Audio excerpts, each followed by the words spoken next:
বাবা, আর একটু পর আমার বিয়ে, আর আপনি এখনো নিজের ঘরে বসে কাজ করছেন। আমার কথাটা শুনে আমার বাবা একটা দীর্ঘশ্বাস ফেলে আমাকে বললেন, আর কি করব মা, তুই তো জানিস তোর মা নেই। তোর মা চলে যাওয়ার পর থেকে আমি কাজ করি। আমার কষ্ট বোঝার মতো কেউ নেই রে মা। আমি আমার বাবার কথাটা শুনে মন খারাপ করে ফেললাম। বাবা তো সত্যিই বলছে। মা চলে যাওয়ার পর থেকে আমার বাবা নিজে কষ্ট করে আমাকে মানুষ করেছে। আমি বাবার জন্য তেমন কিছুই করতে পারিনি। আর কিছুক্ষণ বাদেই আমার বিয়ে। এখন যদি আমি আমার বাবার জন্য কিছু না করি, তবে তখন করব। আমি বাবার দিকে তাকিয়ে মলিন কণ্ঠে বাবাকে বললাম, বাবা, আপনি আর কষ্ট পাবেন না। আমি আপনার সাথে কাজ করব। আর বিয়ের পরেও আমি মাঝে মাঝে এই বাড়ি এসে আপনাকে দেখে যাব। আমার কথাটা শুনে আমার বাবা ভীষণ খুশি হয়ে গেলেন। বাবা খুশি হয়ে গিয়ে আমার সাথেই। হ্যালো আমার কলিজার বন্ধুরা, কেমন আছো সবাই? বরাবরের মতো আজ ও তোমাদের মাঝে নতুন একটি ভিডিও নিয়ে আমি হাজির হয়েছি। আজ তোমাদের বলবো আমার নিজের আপন বাবার সাথে আমার জীবনের অসাধারণ একটি সত্যি গল্প। আমি শতভাগ শিওর হয়ে বলতে পারি আজকের ভিডিওটা দেখার পর তোমাদের ও জল আসবে। তাই তোমাদের অনুরোধ করছি সম্পূর্ণ ভিডিওটি দেখার। তো বেশি কথা না বলে চলো গল্প ফিরে যাই। আমি তন্নি। আমার বয়স 25। আমি আমার বাবা মায়ের একমাত্র সন্তান। আমরা গ্রামে থাকি। আমার মা নেই। ছোটবেলা থেকেই আমি আমার বাবার হাতেই মানুষ। আমার বাবা আমার কাছে মা ও বাবা সব। আমার বাবা পেশায় একজন কৃষক। আমার বাবা কৃষক হলেও আমাকে নিয়ে ছিল বাবার অনেক স্বপ্ন। বাবা সব সময় চাইতেন আমি অনেক বড় অফিসার হয়ে বাবার স্বপ্ন পূরণ করি। তবে আমি বাবার সেই স্বপ্ন পূরণ করতে পারিনি। আমি ছিলাম পড়াশোনায় অনেক বেশি দুর্বল। যেই কারণে আমি বেশি দূর পড়াশোনা করতে পারিনি।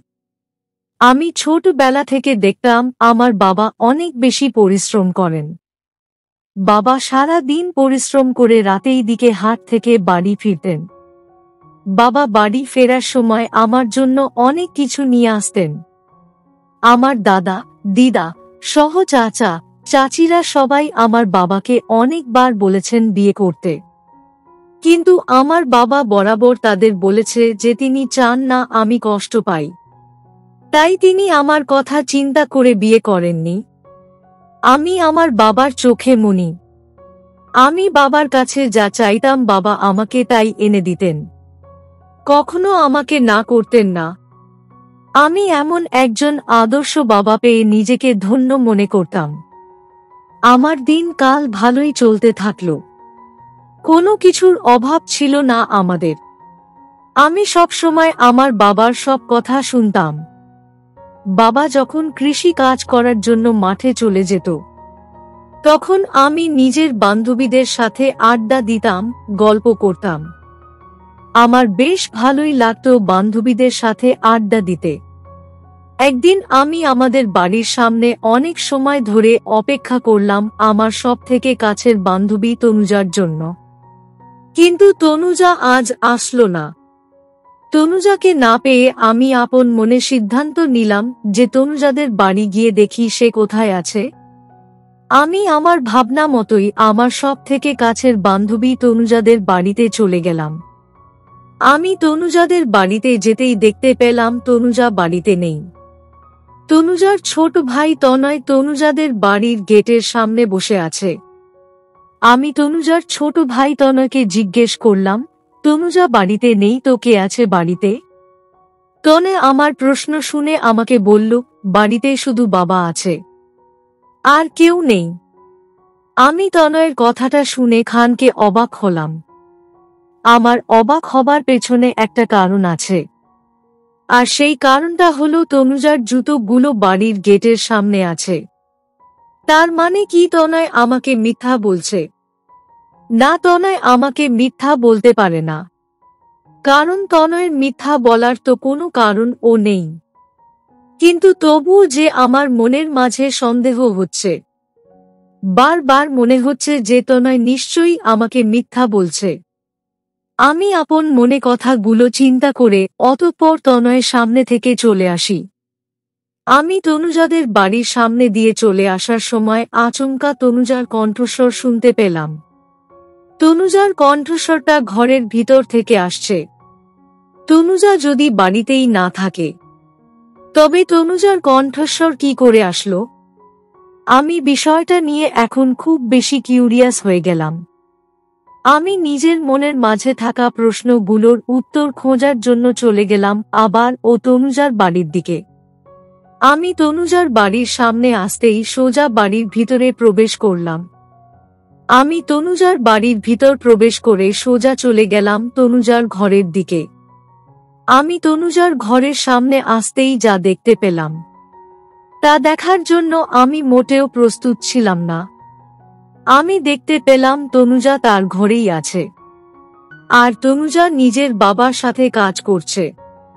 এটা দেখে আমার কেন যেন ভীষণ খারাপ লাগলো। আমি তনুজাকে নিজের বোনের মতো জানতাম, সেই তনুজা কি না এসব কাজ করছে। তনুজা আমাকে দেখে আমাকে থামতে বলল, তবে আমি দাঁড়ালাম না। আমি হনহন করে তনুজার বাড়ি থেকে বেরিয়ে নিজের বাড়ি চলে আসলাম। আমি নিজের বাড়ি আসতেই লক্ষ্য করলাম আমার জল চলে এসেছে। তনুজা ওর বাবার সাথে কাজ করে, আর আমি কি না নিজের বাবার কোনো কাজে বাবাকে সাহায্য করতে পারি না। আমি নিজের ঘরে এসে মন খারাপ করে বেশ কিছুক্ষণ বসে থাকলাম। এর মাঝেই তনুজা আমার বাড়ি চলে আসলো। তনুজা আমার বাড়ি এসে আমাকে বলল, কিরে তন্নি, মন খারাপ করে বসে আছিস কেন? তুই প্লিজ আমাকে ভুল ভাবিস না। আমি একটু কাজ করছিলাম, তাই আর কি তনয় তোকে বলেছে আমি বাড়িতে নেই? আমি তনুজার কথা শুনে বললাম, তাই বলে তুই এসব কাজ করবি? তোর বাবা তোকে দিয়ে কাজ করায়, এটা আমাকে আগে কেন বলিসনি? আমার প্রশ্ন শুনে তনুজা বলল, তোকে বলেই বাকি লাভ হবে? তুই তো আমার কথা বুঝবি না, কারণ তোর বাবা আর আমার বাবা তো এক নয়। তোর বাবা তোকে কোনো কাজ করতে দেয় না, কিন্তু আমার ক্ষেত্রে সেই নিয়ম এক নয়। আমাকে সব কিছুই করতে হয়। তুই তন্নি প্লিজ এসব নিয়ে বেশি চিন্তা করিস না। আমি হয়তো একটু লেট করে তোকে সব কিছু বলেছি, তবে বলেছি তো। আমি তনুজাকে আর কিছু বললাম না। আমি বিষয়টা নরমালি নিয়ে তনুজার সাথে আরো কিছু সময় কথা বললাম। অতঃপর তনুজা আবার নিজের বাড়ি ফিরে গেল। তনুজা নিজের বাড়ি ফিরে যেতেই আমি তনুজার কথা ভাবতে লাগলাম।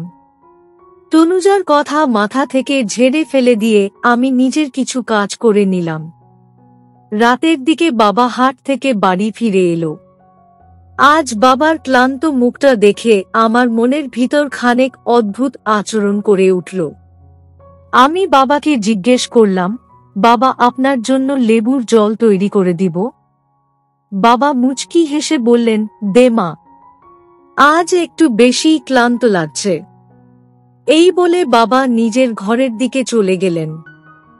আমিও আর কাল বিলম্ব করলাম না। আমি চলে গেলাম বাবার জন্য লেবুর জল তৈরি করতে।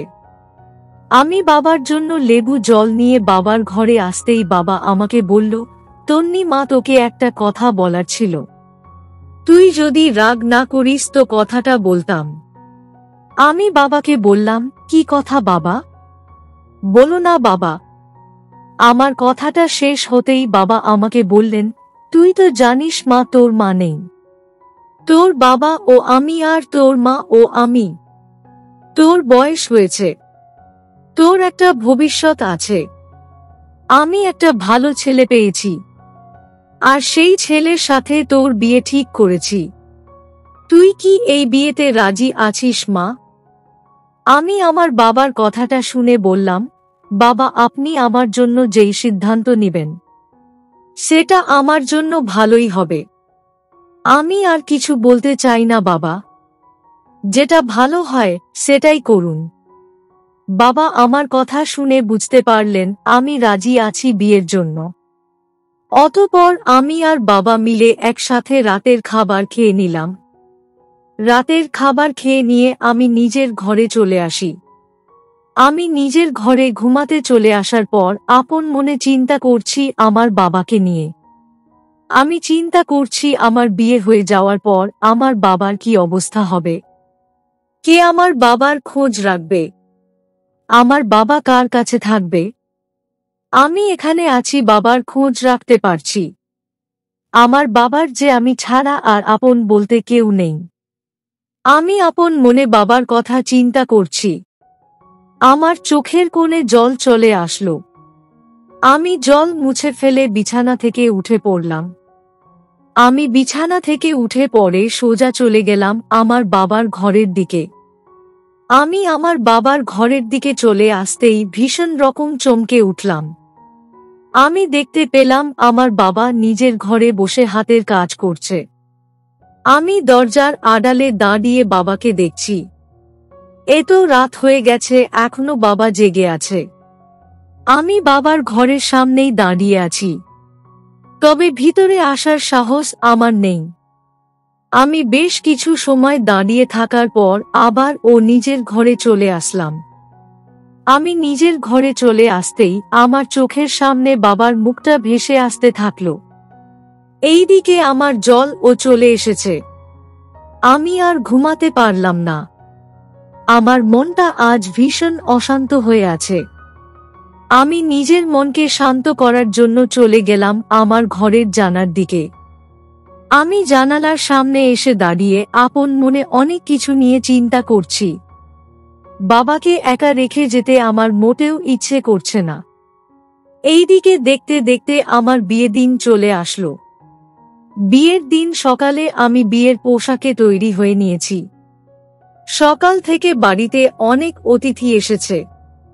তাদের ভিড়ে আমি আমার বাবাকে একটা বারের জন্য দেখতে পেলাম না।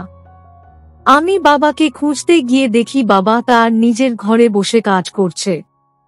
আমি আমার বাবাকে কাজ করতে দেখে বললাম, বাবা আর একটু পর আমার বিয়ে, আর আপনি এখনো নিজের ঘরে বসে কাজ করছেন।